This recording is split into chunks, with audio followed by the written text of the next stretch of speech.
So this is a modified foot and ankle ultrasound. The foot and ankle complex is incredibly complex, and people need to really be guided by patient symptoms. I don't want to go ahead and cover everything in foot and ankle. I need everyone to be aware of the fact that there are so many structures that are possibly affected. I'm just going to cover the major structures and the major things that can potentially go wrong in the foot and ankle. But again, like at all areas of ultrasound, you need to expand your study according to patient symptoms. So that's really important to be aware of. So we'll start with the plantar aspect. I'm going to ask our patient just to curl her toes underneath and stretch out the bottom of her foot. I'm going to look at the plantar fascia. So you can see here the calcaneus,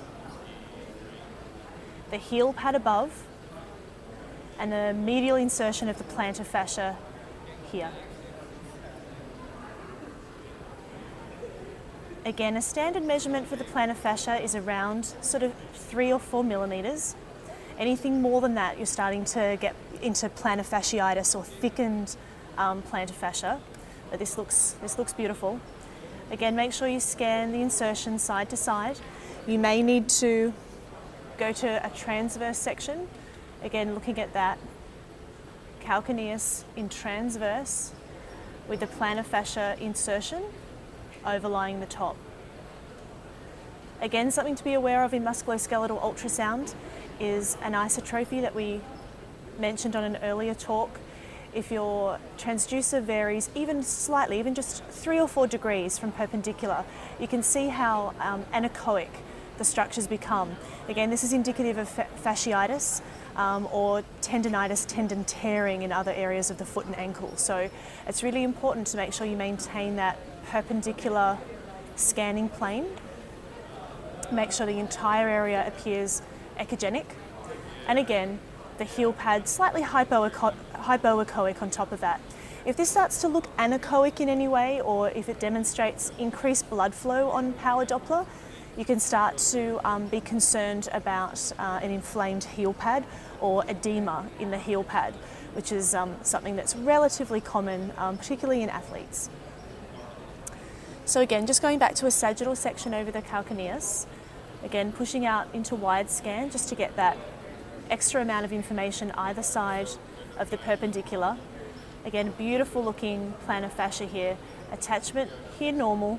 Again, you can see the anisotrophic effect of this very, very proximal portion of the plantar fascia as it attaches onto the calcaneus. But you can see as you heel toe back and forth that fills in and becomes echogenic. So you can see that that's perfectly normal, and that's just the hypoechoic area is just artifactual in this case. So the plantar fascia extends all the way through the arch of the foot. Again, making sure you scan side to side. We're looking at this structure here, nice and smooth and continuous. If it's interrupted by a hypoechoic ovoid structure at any point along its length, you can be suspicious of a plantar fibroma. Some patients feel them in the bottom of their feet because you can see how superficial the plantar fascia is reaching as it becomes more distal. So much so that sometimes people feel these fibromas as quite hard structures underneath their fingertips, and it feels like sometimes that they're walking on pebbles. So that's something to be aware of clinically. Again, making sure we follow this structure all the way distally, comes right up superficial as we reach the toes. At this point, it starts to spread out and it attaches across to each toe.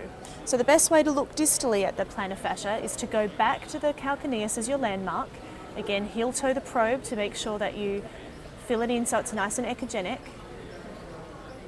So this is its proximal insertion. We're going to head down the foot into the arch. You can see the plantar fascia here. Let me just put calipers on so I can delineate that a little bit better for you. That's the structure we're looking at. Again, 2.9 millimeters, perfectly normal. But you'll see as we move distally, if you look carefully, it's going to start to branch out. This is the plantar fascia here. I'm heading down the foot, I'm into the arch now. You can see it's starting to become more ovoid as opposed to more spherical. As I keep coming down, it's spreading further and further out. It's becoming thinner, it's coming closer to the top of the surface. until we get all the way down towards the toes, and you can see how spread out it becomes. So it's really important to make sure as you assess, particularly in this transverse section, that your eye scans all the way medially to all the way laterally and doesn't just stay focused on that central portion of the plantar fascia, because you can have quite extensive and distal fibromas sitting right out either side. So it's really important to be aware of that.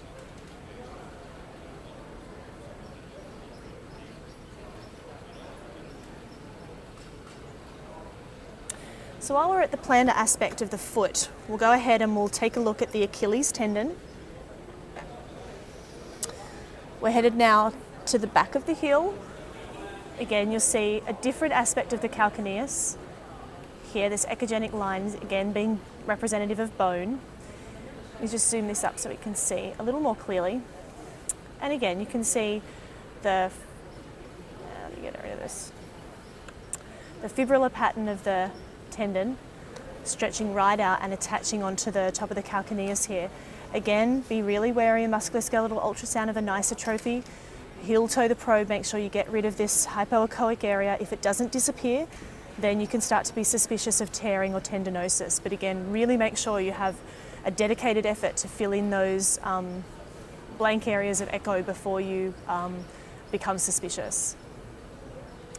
Again, the proximal measurement for Achilles tendon, you don't want it to be, more than about 10 millimeters or so.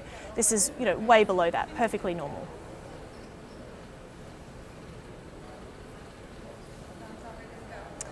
You can see here, deep to the Achilles tendon, there's a small fat pad here, and this is an area where fluid can collect in the retrocalcaneal bursa. Sometimes if that becomes fluid filled, it can become inflamed, and it will light up on power Doppler if that's the case. So always make sure that you put power Doppler on that bursa back there. And again, similar to plantar fascia, make sure that you scan all the way medially to laterally, covering the entire aspect of the tendon, and follow it all the way up into its muscular insertion more proximally in the calf. So again, you can see as we stretch more proximally, the Achilles is going to bow down and start to get a little deeper and start to blend into its muscle here. Again, in ultrasound, assessing everything in two planes. We're going to go back to the distal insertion and we're going to look in a transverse plane now. Again, be aware of anisotrophy. Make sure you heel toe the probe, getting rid of all this blackened artifact here. So make sure you're at 90 degrees. And again, a little bit of fluid in the retrocalcaneal bursa here. Again, a little bit of fluid is quite normal, just as a cushioning effect on the tendon. Power Doppler again, just making sure that there's no hyperemia surrounding that small amount of fluid. We're going to extend slowly, proximally into the calf.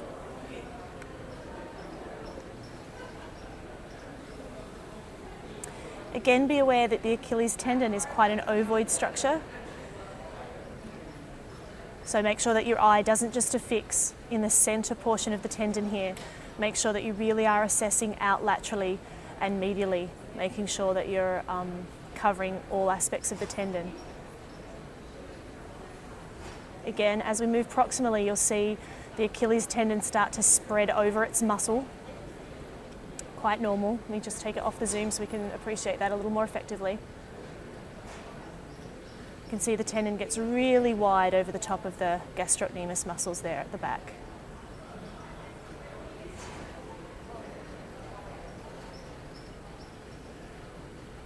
You can see it gets really thin proximally, stretching all the way out. Something to be aware of too, sometimes that when the Achilles tendon tears, or a muscle in fact, or any tendon tears, it can be associated with a fluid collection. Something to be aware of just sitting underneath the Achilles tendon. Just stay really cognizant of any fluid that might be in the area. So into the gastrocnemius muscles we come now, medially, laterally, soleus underneath, and the Achilles tendon is completely gone now. We know we've covered its entire length because we're up in the muscle bulk. Again, just scanning down one more time. being really sure we've covered the entire area. We've been sure to put power Doppler on. We've checked that retrocalc bursa.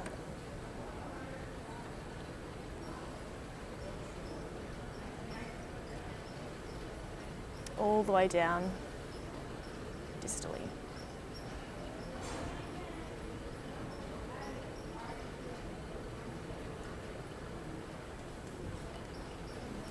Okay, so let's go ahead now and have a look at the medial ankle.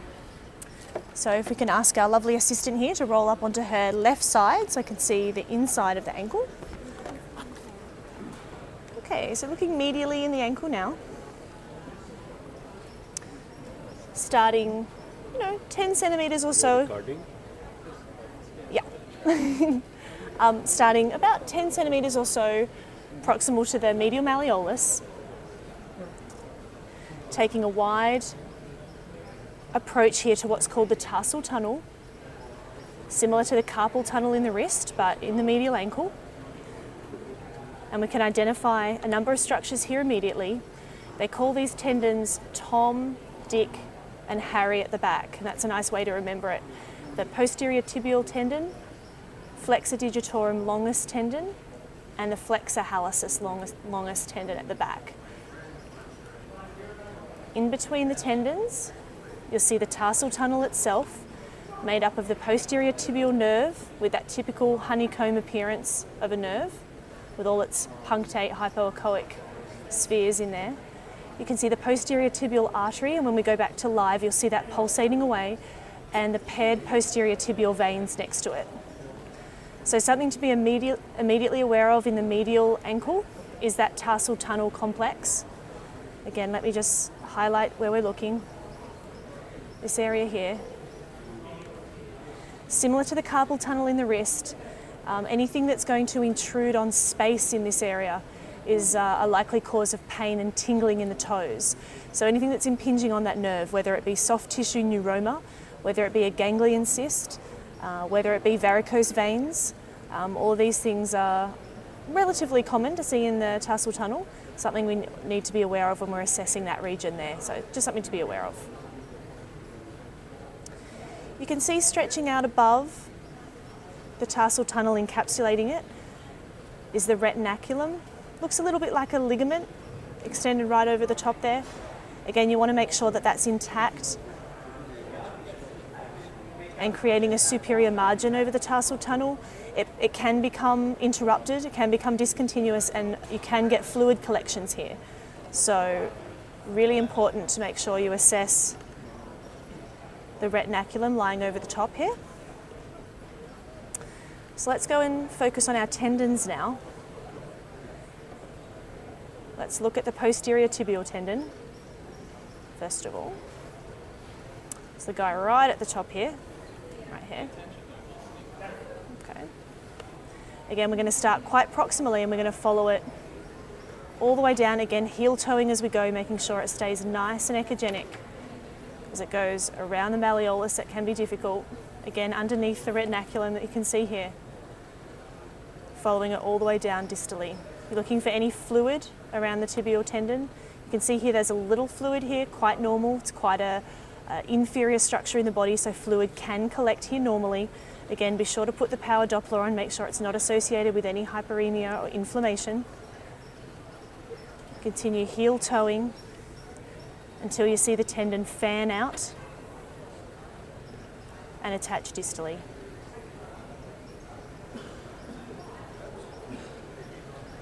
This is it in sagittal now, distally. Tendinosis is quite common at its distal attachment, something to be aware of. A little bit of fluid here again, quite normal, and a nice fibrillar tendon above. I find tendons of the ankle easier to assess initially in the transverse section, and then to come to a sagittal to make sure that you sweep through medial to lateral. But I find transverse a good place to start. So heading back now proximally in the tendon complex. You see here flexor digitorum longus with its muscle at the back. We're going to do exactly the same thing. We're going to start proximally, and we're going to follow that tendon distally. Heel toeing all the way, making sure it stays nice and echogenic. Again, following it all the way down, distally, and then coming to sagittal. And following it back up. Flexor hallucis longus at the back, because of its depth, is a little more difficult to define at times, but again, it's important to be aware of the echogenic tendon here and its more hypoechoic muscle around it, which can be a good landmark. It's obviously a lot larger than the tendon itself, so sometimes it's easy to isolate the muscle and then really focus your eye a little bit more superficially to the tendon here. And this sits back in its calcaneal groove back here, below the tarsal tunnel. We're going to follow flexor hallucis again, heel toeing all the way, down through its muscle, to the groove here.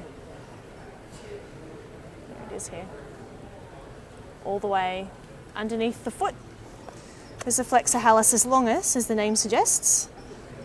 Flexes the big toe. So you need to come all the way down now to the big toe.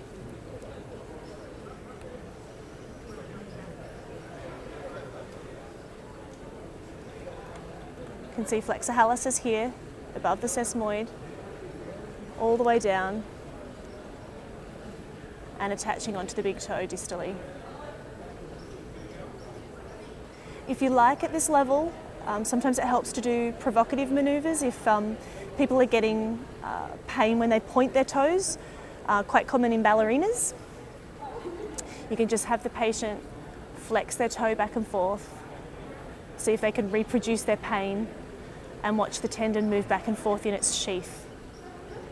You want to make sure it's a nice, smooth, gliding motion, and there's no bunching and no fluid collection, which can be indicative of tenosynovitis.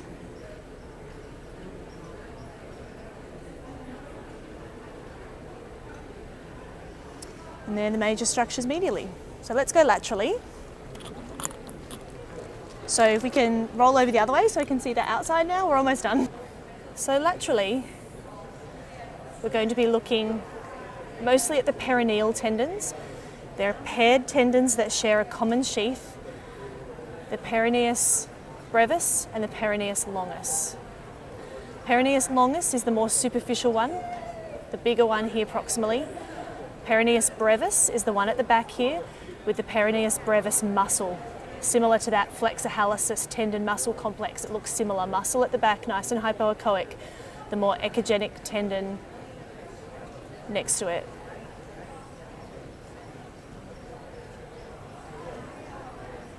The way I remember which is which is peroneus brevis, B for brevis and B for bone. Brevis is closer to the bone than longus is. That's how I remember it. So it's something to keep in mind if you think like me. So again, we're going to follow brevis and longus down around the malleolus. You'll see here underneath there's a number of fibres that stretch out medial to laterally between the fibula and the calcaneus of the heel. This is the calcaneofibular ligament. It's nice and thin, nice and echogenic, perfectly normal. It creates a bit of a couch for the perineals to sit on as they roll over the top. So it's just something to keep an eye out for as you head more distally with the perineals. You can see they stay paired as they head down the ankle and they start to branch off just distal to that malleolus. And at this point, you're going to have to make a decision as to which one you're going to study first. So let's go with brevis, this guy. Following it all the way down until it attaches onto the metatarsal. Again, just looking at that distally in sagittal, coming all the way down from proximal, expanding out and attaching onto the metatarsal. That's peroneus brevis. Which metatarsal is this? The fifth metatarsal. So we come back up to where they started to separate, and this time we'll follow peroneus longus as it dives down into the tunnel, following it deep, headed down, still deeper, bringing your focus down, making sure you keep all your parameters with the tendon. And again in sagittal you can see it the longest diving deep here.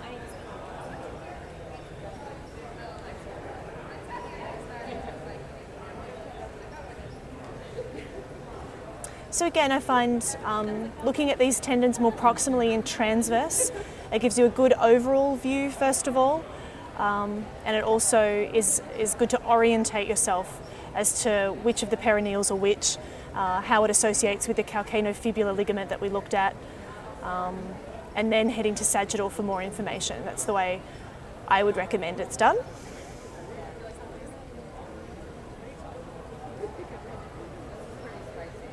That's it. So that's just a basic overview of foot and ankle. Again, a lot of things to take in all at once. But again, they're the major things to be aware of in the foot and ankle. And that's it.